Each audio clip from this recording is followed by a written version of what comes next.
This is a kind of a double case. This is the case that I filed in Sacramento against Virtus Properties and Mayberry Town and Country. We would find out that they were not registered with the real estate office as they should have been, and were collecting rent. And so we reported it as securities fraud. Nothing got done. I guess they can just money launder. This also had to do with me filing terrorism complaint, and after we had reported them, we got harassed by this apartment complex we were living in. They moved in the interpreters that were involved with these people, and kicked out disabled black people, minorities pretty much, for me filing in the federal court over this. So this is what this is. It's a motion to strike what they did. Anything that I file, it's like it's non-existent, but at least you can document that I don't have any rights in the United States at all for reporting a possible terrorist threat. I also was a witness to a murder, which probably has nothing to do with the other case. It was just coincidence, but I was at a bar and somebody got shot to death there while I was there.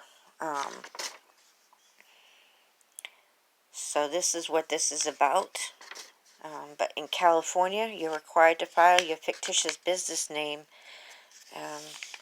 in order to be a rental place, and they didn't do that. American River Bank was funneling the money to Iranians out in Colorado in Star Bank, and this is a legitimate complaint ID for an online threat that had began with a reporter, and somehow I got confused with her. There were a number of people that were contacted about this. This is prior to the Boston Marathon bombings, and then it was associated with them, so I had to go back and update the report. Again, as you can see, this is some online jihadi, and I do believe he was from New Jersey originally. Reported, associated with Tamerlan and Jokar. And this is an email that I had sent to John T. Fallon, because of threats that were made against him, his daughter, and his son-in-law, as well as myself. And the people who took my daughter were associated with Tamerlan. I didn't know everything. But they got the MMA to kidnap my daughter, or help with the next-door neighbor, and McMahon. And that is how I got dragged into this mess, as well as the father of my child, who can get away with stalking me and rape. So these are all the emails. If this video goes out, it's because I have a limited amount of space. So there's no excuse here. But I am being denied medical treatment on purpose. And they did threaten to plant parasites in my food, as well as my ex threatened to give me the needle. You can see right here, because he can't spell worms properly, but that's beside the point. And the state of Kansas, as a local city, is deliberately ordering that these people can get away with trying to murder me. And I am being denied medical care on purpose here in Kansas. to aid and abet attempted murder, witness tampering, and retaliation. All for doing what I thought was right at the time.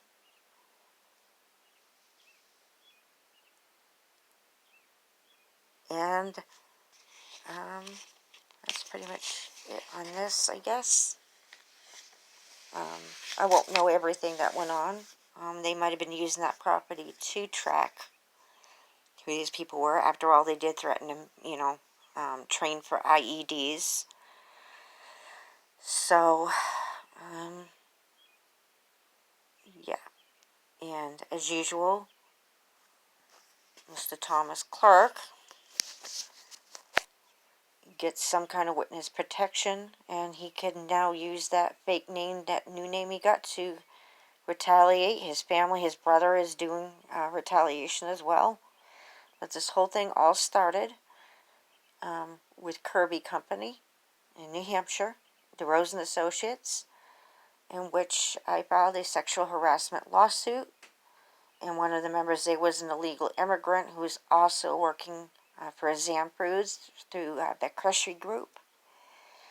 And they all decided to harass me, have me raped, kidnap my daughter. They even set up another rape with 2 other people, Mark Brinkley, which never got reported to authorities about Mark. And then 2 weeks later again with an Osbert Mado, who is since deceased. But he was associated with Benjamin Burnley, Sully Erna, and a few other people. It's a pretty complicated mess. But I wouldn't put it past my own family to be lied to, and them to also be a part of attempting to murder me, especially because my grandmother had a will, and they don't want to file my grandmother's will, including her supposed attorney, Rudick. So that is pretty much it. As you can see, it's not lying there. I mean, I get a complaint number, so it's right. In the United States, if you report somebody for possible terrorist activities, you are denied medical treatment. If they harm you, you are denied the right to have a job, a family, or anything else. It's worse than being a slave. So that's the end of it. I won't ever do it again. Even if I know. But Thomas did go after Kenton Giuliano, who is a son of Roxanne Giuliano, the investigator in the Human Rights Commission case that I had filed out of New Hampshire. And this is how it all started.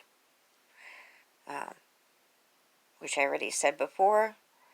But apparently one of the girls that was involved in setting up Kenton for arson so they could obstruct investigation, turns out that she knew Leanne Russell, who is a relative to Tamerlan and Jolgar Snera.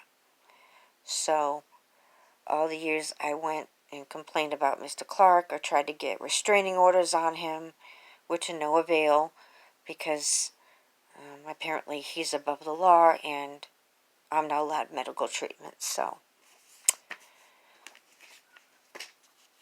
pretty sad day when the United States government is really not in existence under the Constitution as it's supposed to be, regardless of what party you are.